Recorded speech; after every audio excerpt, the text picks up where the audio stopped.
ആദിവാസി വിഭാഗങ്ങളുടെ താൽപര്യങ്ങൾ സംരക്ഷിക്കുന്നതിൽ മമതാ ബാനർജി സർക്കാർ പൂർണ്ണമായും പരാജയപ്പെട്ടതായി കൺട്രോളർ ആൻഡ് ഓഡിറ്റർ ജനറലിന്റെ റിപ്പോർട്ടാണ് ഇപ്പോൾ പുറത്തു വന്നിട്ടുള്ളത്. അതിൽ വ്യക്തമായി പറയുന്നത് 2017 മുതൽ 2018 വരെയും 2021 മുതൽ 2022 വരെയുള്ള 5 സാമ്പത്തിക വർഷങ്ങളിലെ ആദിവാസി ഭൂമി പരിപാലനത്തെക്കുറിച്ച് നടത്തിയ ഓഡിറ്റിലാണ് ഈ ഞെട്ടിക്കുന്ന വിവരങ്ങൾ ഇപ്പോൾ CAG പുറത്തുവിട്ടത്. Eastern coalfield limited, Bharat cocking call limited തുടങ്ങിയ പൊതുമേഖലാ കൽക്കരി കമ്പനികൾക്കായി ആദിവാസികളുടെ ഭൂമി ഏറ്റെടുത്തപ്പോൾ അർഹമായ നഷ്ടപരിഹാരവും പുനരധിവാസ ആനുകൂല്യങ്ങളും ഉറപ്പാക്കുന്നതിൽ ജില്ലാ കളക്ടർമാരും റവന്യൂ ഉദ്യോഗസ്ഥരും കാട്ടിയ നിഷ്ക്രിയത്വവും വീഴ്ചയുമാണ് പാവപ്പെട്ട ആദിവാസികൾക്ക് വൻ സാമ്പത്തിക നഷ്ടമുണ്ടാക്കിയതെന്നാണ് റിപ്പോർട്ടിൽ വ്യക്തമാക്കുന്നത്. പരിശോധിച്ച 66 ഭൂമി ഏറ്റെടുക്കൽ കേസുകളിൽ മാത്രം ആദിവാസി ഭൂ ഉടമകൾക്ക് ഏകദേശം 15.25 കോടി രൂപയുടെ നഷ്ടപരിഹാരം ഉണ്ടായതായി CAG വ്യക്തമാക്കുന്നു. 17.79 കോടി രൂപ വിപണി മൂല്യം കണക്കാക്കിയ ഭൂമിക്ക് വെറും 2.55 കോടി രൂപ മാത്രമാണ് കൽക്കരി കമ്പനികൾ ആദിവാസികൾക്ക് നൽകിയത്.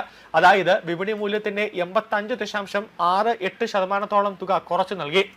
ഇതിനു പുറമെ 2013 ഭൂപരിഷ്കരണ നിയമപ്രകാരം നിർബന്ധമായി നൽകേണ്ട 100% സോളോഷ്യം തുകയായ 17.80 കോടി രൂപയോ വാർഷിക പലിശയോ നൽകിയിട്ടില്ലെന്നും സർക്കാർ ഭൂമിക്ക് ഏക്കറിന് 19.77 ലക്ഷം മുതൽ 1.25 കോടി രൂപ വരെ വില അനുവദിച്ചപ്പോൾ തൊട്ടടുത്തുള്ള ആദിവാസികളുടെ ഭൂമിക്ക് വെറും 2.50 ലക്ഷം മുതൽ 12.63 ലക്ഷം രൂപ വരെ മാത്രമാണ് വിലയായി നൽകിയതെന്നാണ് അതൊരു വലിയ വിവേചനവും ആയിട്ടുണ്ടെന്നാണ് റിപ്പോർട്ടിൽ പറയുന്നത്.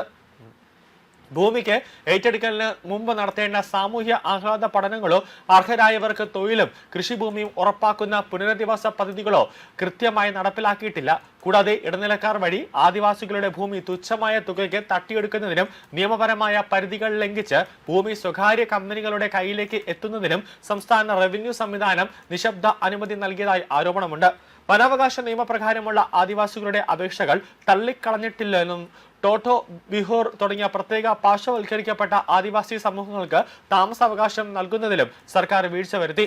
ഇനി മുതൽ കൽക്കരി കമ്പനികൾ നടത്തുന്ന ഭൂമി ജില്ലാ ഭരണകൂടങ്ങൾ നേരിട്ട് ഇടപെടണമെന്നും അതോടൊപ്പം തന്നെ ജില്ലാ ഭരണകൂടം നേരിട്ട് അത് ഏറ്റെടുക്കണമെന്നും കൂടാതെ അതുമായി ബന്ധപ്പെട്ട ആദിവാസികളുടെ കൃത്യമായ പുനരധിവാസം ഉറപ്പാക്കാൻ മോണിറ്ററിംഗ് സമിതികൾ രൂപീകരിക്കണമെന്നാണ് CAG ഇപ്പോൾ നിർദ്ദേശം നൽകിയത്. അതിൽ CAG പുറത്തിറക്കിയ റിപ്പോർട്ടിൽ അടിവരയിട്ട് പറയുന്ന ഒരു കാര്യം, ആദിവാസികളുടെ ഭൂമിയൊക്കെ മമതാ ബാനർജി 15 വർഷം ഭരിച്ചുകൊണ്ടിരുന്ന സമയത്ത് കുറെ ഭൂമികൾ ഏറ്റെടുത്തുകൊണ്ട് അവിടെയൊക്കെ കൽക്കരി കമ്പനികൾക്ക് വേണ്ടിയൊക്കെ പലതരത്തിലുള്ള നിർമ്മാണ പ്രവർത്തനങ്ങൾക്ക് നടത്താനായിട്ടുള്ള അനുമതികളൊക്കെ നൽകിയിരുന്നു. പക്ഷേ ഒരു ഭൂമി ഏറ്റെടുക്കുമ്പോൾ ആദിവാസികൾക്ക് വേണ്ട നഷ്ടപരിഹാരം തുക കൊടുക്കുകയോ അല്ലെങ്കിൽ അവർക്ക് ഒരു പുനരധിവാസത്തിനുള്ള ഒരു സംവിധാനം അല്ലെങ്കിൽ ഒരു സാഹചര്യം ഒരുക്കി നൽകുകയോ ചെയ്യേണ്ടത് ആ സർക്കാരിന്റെ ഒരു ഉത്തരവാദിത്തമാണ്, സർക്കാരിന്റെ കടമയാണ്. പക്ഷെ അവിടെ ഒന്നും തന്നെ മമതാ ബാനർജി വലിയ രീതിയിലുള്ള ഗുരുതരമായ ഒരു പിഴവ് മമതാ ബാനർജിയുടെ ഭാഗത്ത് നിന്നും അല്ലെങ്കിൽ ഒരു വീഴ്ച മമതാ ബാനർജിയുടെ ഭാഗത്ത് നിന്നും വന്നിട്ടുണ്ട് എന്നതാണ് ഏറ്റവും പ്രധാനം.